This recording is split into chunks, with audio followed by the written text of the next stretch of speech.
Our first instinct was to travel back, to change the past. But we could not find a way. But forward, we could look forward. And so here we sought to see beyond ourselves and know what was to come.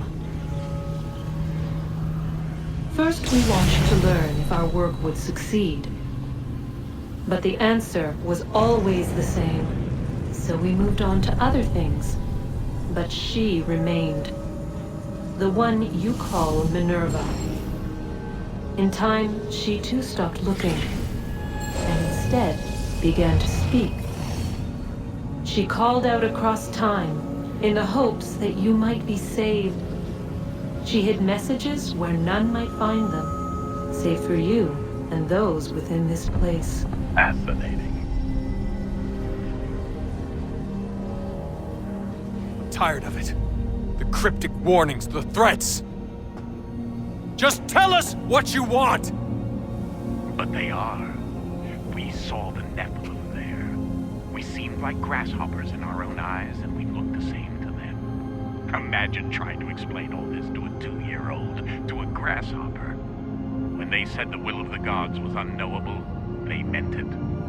Literally. I killed her, you know.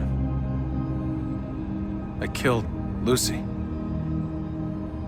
It was the apple, son. It was Juno. I saw what she was. What would happen if I let her live? I could have stopped myself. I mean, there was a force there. But I didn't have to.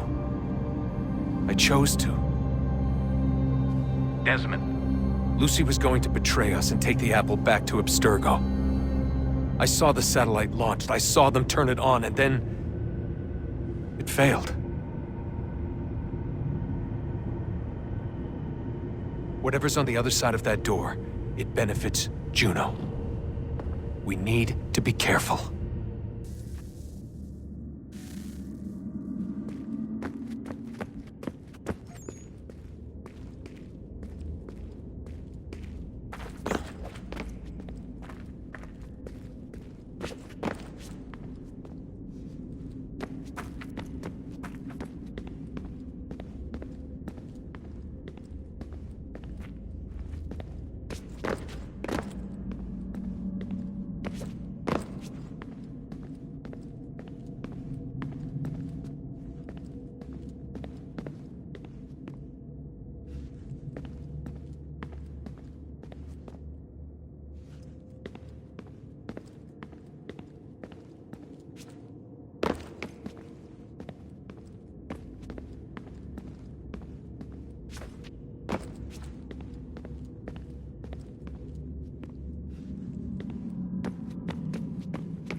today.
I'm telling you, there's something down here.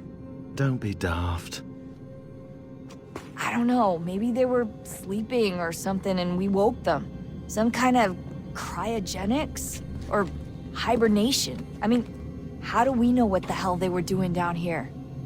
They were working on a bunch of different solutions, but nothing worked. Just went from one to the next, and then... I don't know. They must have left at some point.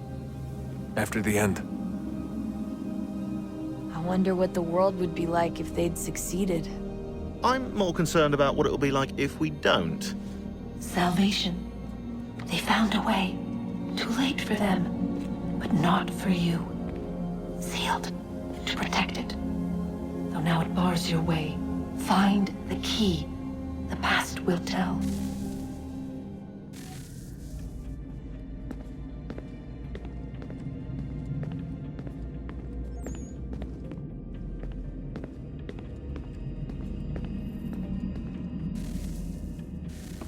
Oh, look at that. I found a third power source. Already? It popped up in an earlier search, but I've only just managed to confirm it. Where? There's a museum in Cairo with one on display. I guess Connor will have to wait. No, you stay. We need to find that key, and time is running out. I'll make the trip. What about Cross? Everything's going to be fine. I'll be back soon. Ready when you are, Desmond. Winter approaches. The air is still and sharp with grim expectation. The others sense it too and go about their work with uncommon urgency. I would like to help them, but more pressing matters now demand my attention. The Templars have targeted George Washington directly, and will not rest until he is dead. I had hoped to shield him from this knowledge, but Thomas Hickey ended any hope I had of staying silent. And so I have resolved to share everything I know, of the Templars and their plots, of who I really am. Achilles finds fault in this, and we argue every day, but there is simply too much now at stake to maintain restraint.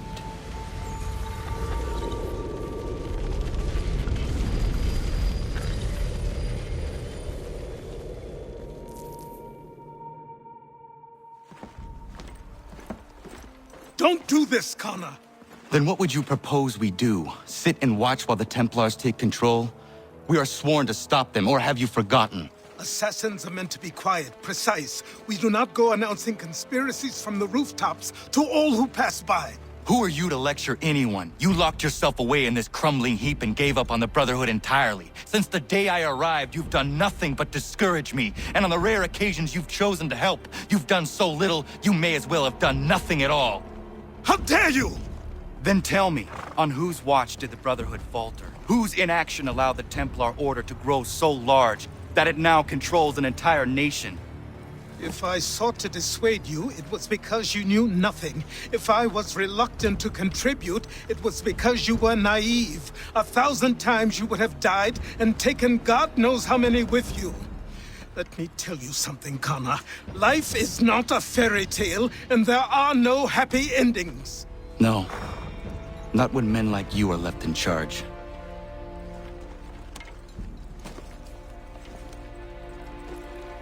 In your haste to save the world, boy, take care you don't destroy it. Ha!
You